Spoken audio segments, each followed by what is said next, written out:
We're back here on the 80s at 8. If you've been listening long, you know I love when we are able to bring on artists from the 1980s.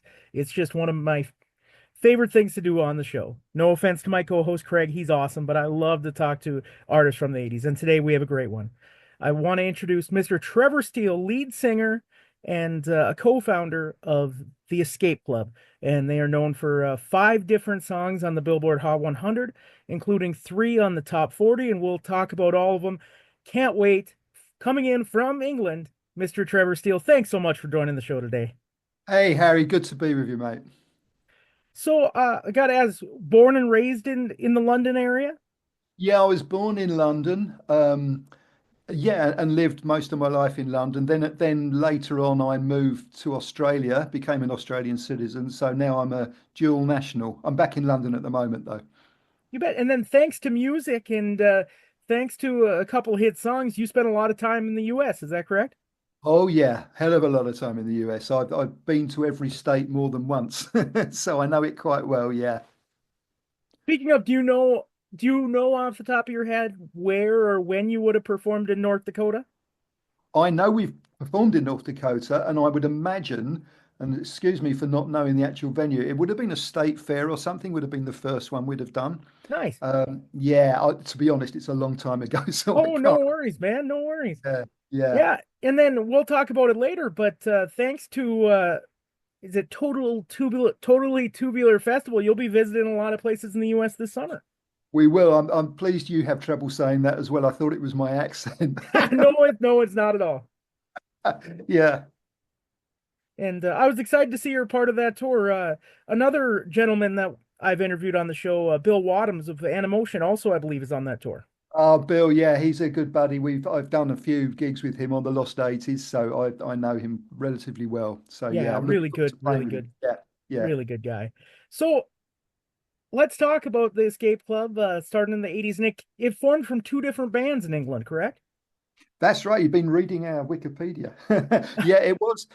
It was like, when local bands, they're sort of all milling around the same area. Johnny and Milan, the bassist and drummer who became the Escape Club, they were in a band called the Espressos, who did really well actually in London for a while. And John and I were in another band called Mad Shadows. Only very, very dedicated fans know any of this facts. But yeah, we went from we were in a new romantic band, me and John, and Johnny and Mill were in a sort of blondie type band. And both of them split up, and then we just got together and did our thing and became the Escape Club. So your first album released in 1986 called White Fields. Tell me a little bit about that one. That's the one album of yours I have not listened to a whole lot. What kind of was the music stylings of that first album? That was very guitar based. If you think back to those days, 83, 84, U2 were out, Simple Minds. That was our sort of influence around the sound. So it was very guitar led. We really love playing that album, and we've got a few very devoted fans in the UK who still come to gigs and love that album, best out of everything we've done. But it didn't quite hit the mark with radio. It did a little bit in the UK, didn't get any further than that. We loved the album, but we were, hey, look, this is a difference in times. The guy who ran the record company said, well, yeah, you like the album. It didn't really sell as much as we'd like. Just go and write us a hit. So off we went and wrote him a hit. Yeah, There you go. that And wouldn't then happen these days.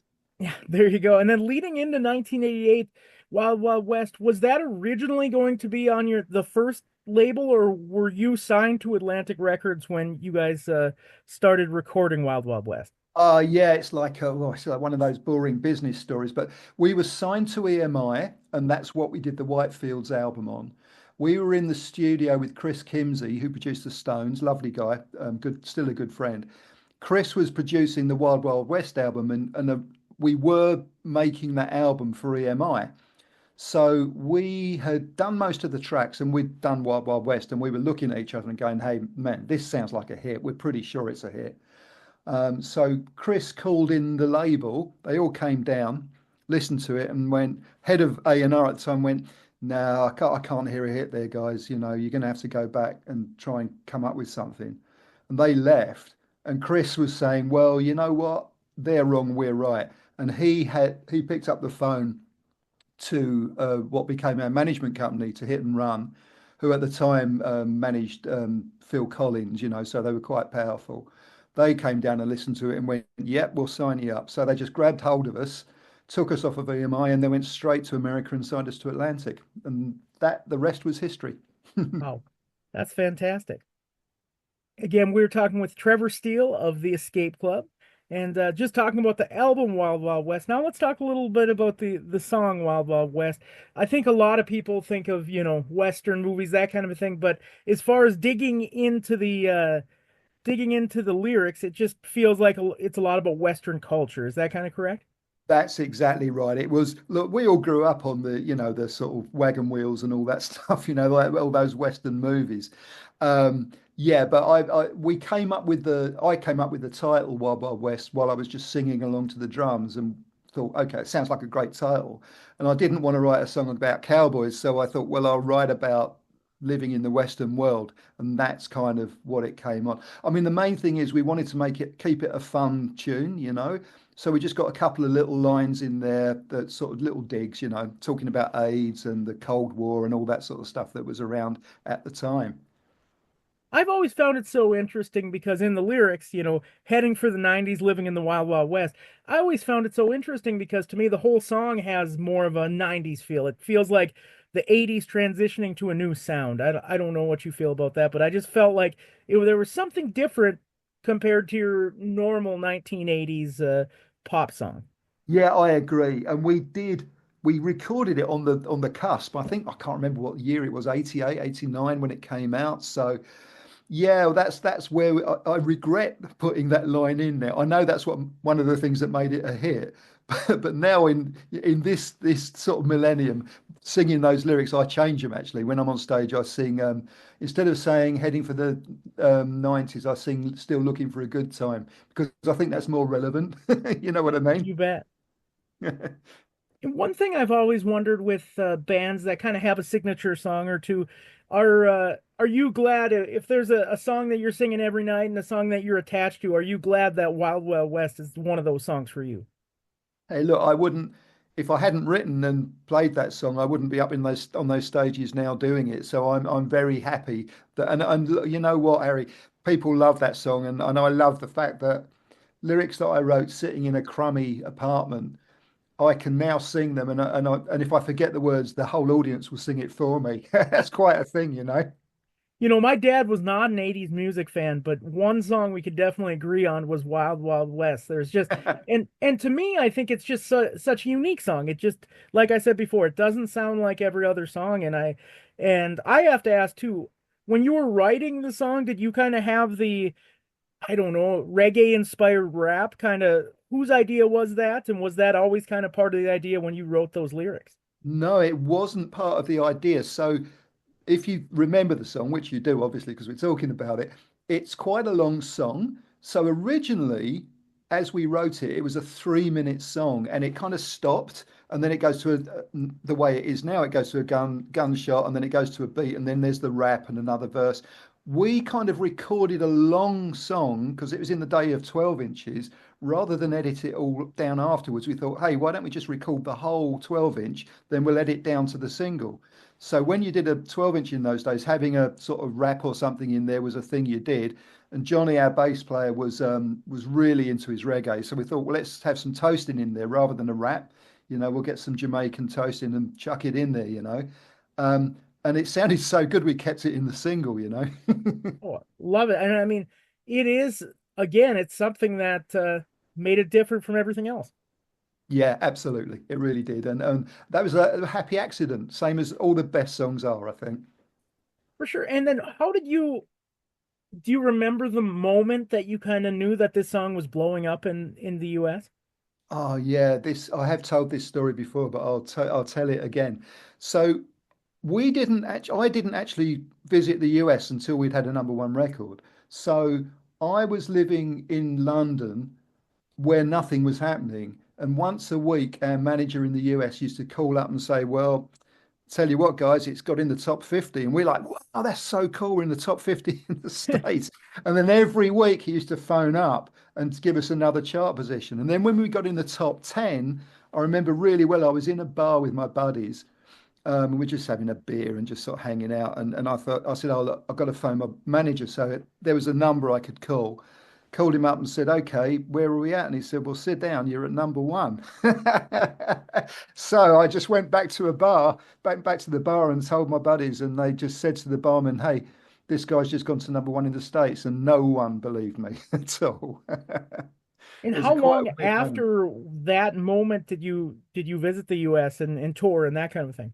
Oh, look, they got us on a plane within the week. Of course they did. Record company, they want to make some money, right? So they got us over there. So I landed in JFK to a number one record. Wow, It's pretty cool, yeah. that is amazing. Anything else that you want to talk about before we play Wild Wild West? We'll have you introduce that, but anything else you want to mention about this song? About this song, I've said so much about this song. All I'd say to this song is thank you. It's kept me going.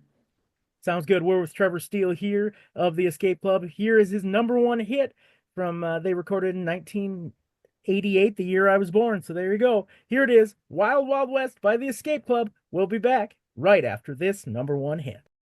We're with Trevor Steel, and that was his song right there with the Escape Club, Wild Wild West.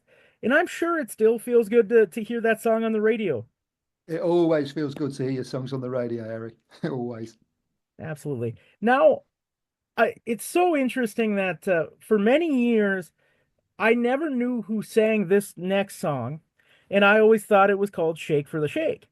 And then it turns out that it was an Escape Club song, and we pronounce it Shake for the Chic, I'm guessing. It was a number Yeah. 28 hit in the US. Tell me a little bit about how this song came about. Yeah, I didn't know for a start that Americans, because in my London ignorance, I didn't realize that you pronounced it chic. So so I thought I was being really clever calling it shake for the shake, and it's I should have called it shake for the chic. I'd have to have had a different word to rhyme with it, but there you go. That came around from John the guitarist came up with a riff, and we sort of, as you do in a band, we kind of worked our way around it. Um, and I think lyrically things haven't changed. We're still enthralled to the oil money and all. It was pretty much about big business and oil running our lives, you know.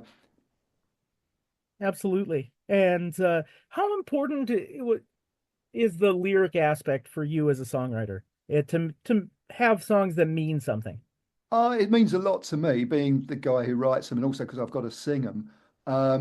Yeah, especially back in those days, I think I was more inclined. I didn't want to write love songs particularly, which was a big mistake looking back on it. But I just didn't. I just wanted to write about something different. Now I'm much more inclined to write a love song because that's what you do, right? Absolutely. And still today, do you have people that talk quite a bit and bring up Shake for the Chic? Yeah, they do. It's kind of weird because nowadays I meet, especially in the USA, I meet fans of the band when I go to gigs.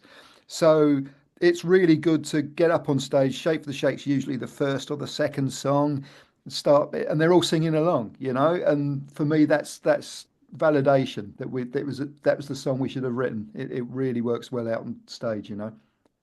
You bet. And then we'll play that song, but I want to talk about your third single. It didn't chart as high, but I love this song and it has a different sound for you guys. Walking Through Walls. Tell me a little bit about that one. And I think it's a beautiful song. I love walking through walls. It is more in the same vein as our. If you heard our first album, Whitefields was very much like from in this style. So walking through walls was a kind of like the old Escape Club before we became the new Escape Club. Um, and I think, to be really honest, looking at our career curve at that point, we'd had a massive hit with Wild Wild West, and I think the label was struggling to find anything to follow it up. And we weren't expecting to have a number one hit, if you know what I mean. I'd have been happy with the top 50. So I think what happened was they were just pulling out the best songs on the record. And accordingly, it didn't quite do as well as Wild Wild West because it didn't sound like the same band in some ways. Although I get loads of people coming up to me at gigs now saying that's one of their favourite songs. So hey, what do you do? And I think that's a compliment because one of my pet peeves is when you have a band that has one hit and then you want to hear their next two, three songs and it sounds identical. It's just there's not much substance to the band to me at that point. So that's one of the things I loved about this song. Yeah, yeah, I totally agree. And I think all the bands I really love, they have depth to them and different songs and different styles, you know. And hopefully we did that a little bit, you know.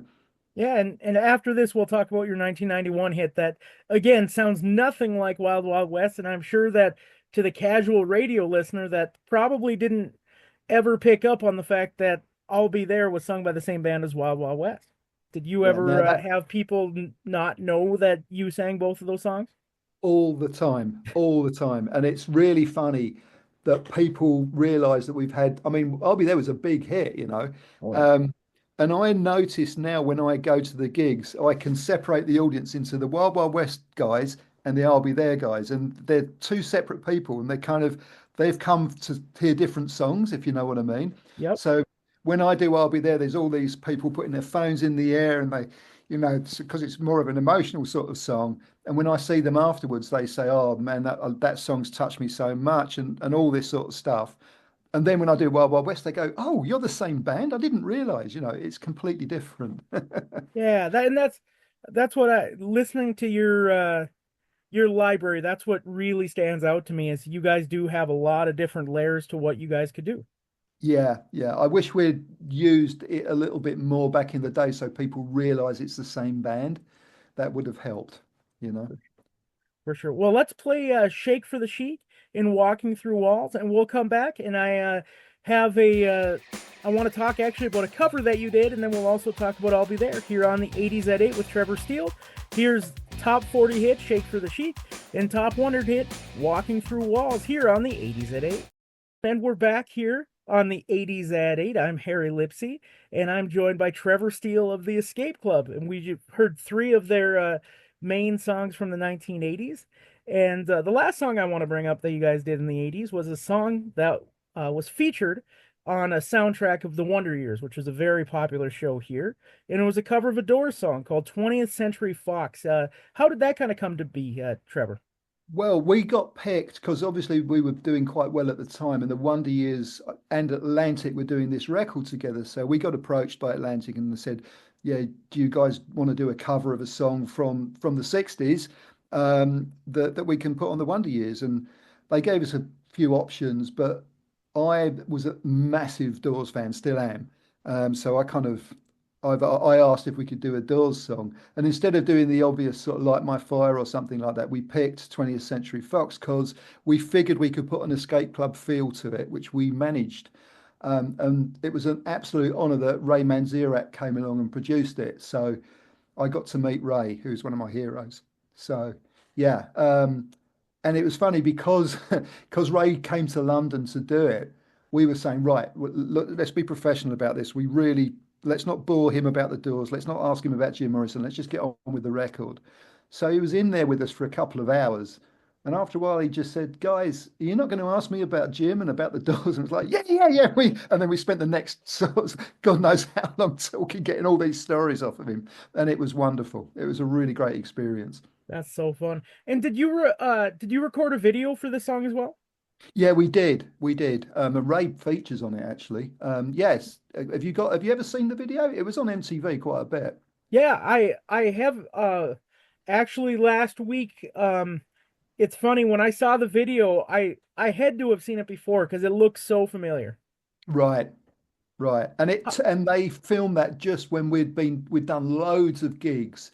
And I look back on it now and I can tell that's a band that is used to being on the stage and gigging, you know, because we had all our moves and everything sorted out, you know. Yeah, those were That's the all. days. That's awesome. And how important was video to what you guys did? Obviously, with Wild Wild West, I mean, the video made a lot of noise as well. How important was that component to your success, do you think? Oh, massively. We owe a lot of our success to MTV back in the day.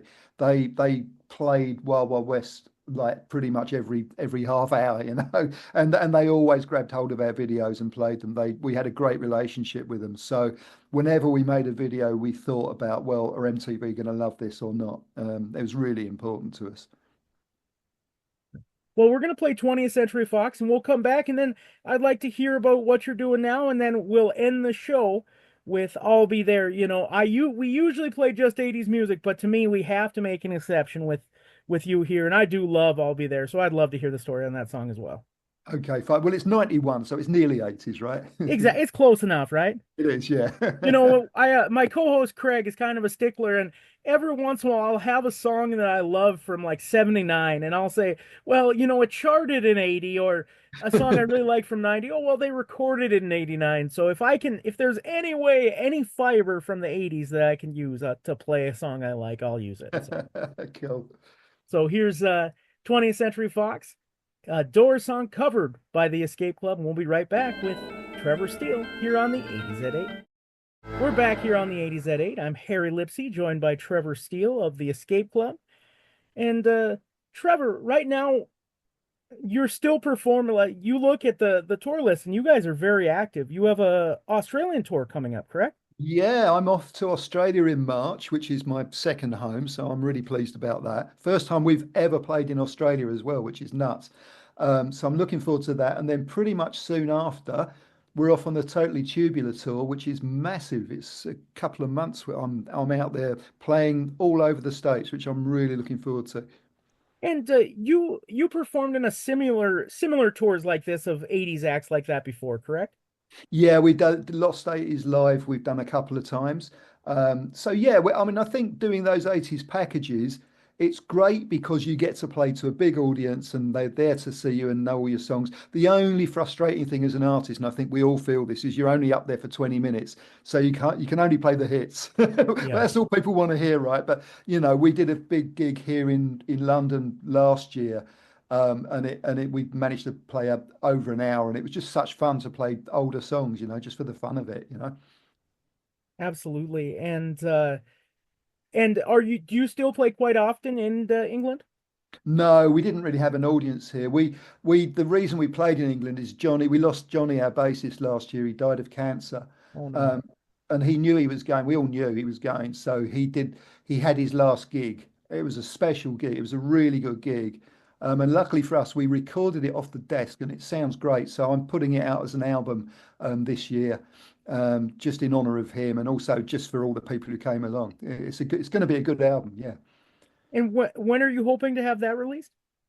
I'm hoping to get we're about to master it. Ian Kerno, who's joined the band, he used to be so Ian Kerno played keyboards with Talk Talk, Oh, love them. so Ian and I have known each other for years. He's kind of an honorary member of the Escape Club now. He comes and does a few gigs, and he and I are putting an album together, like of original songs, but we've also mixed this gig album, which we're mastering in the next few weeks. So I should have that out by the time Totally Tubular's on the road. I hope to have at least some CD copies of the live album there ready to sell. Wow, that's great. And will that be available on other platforms, streaming platforms, that kind of thing? Oh yeah, I'll have that out on the streaming platforms before the tour. I'll have that out pretty soon, hopefully. Yeah, and let's talk a little bit about that. I'm get your talk a little bit about your website and you're on social media, that kind of a thing. Yeah, yeah. Look on the website, theescapeclubband.com. By the way, our Facebook got hacked last year, so we lost all thousands and thousands of followers, all disappeared because we got hacked. Oh So no.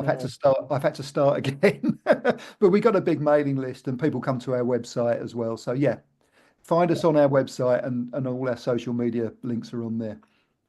And what is it like still performing the songs that you wrote in the '80s and with the band name Escape Club?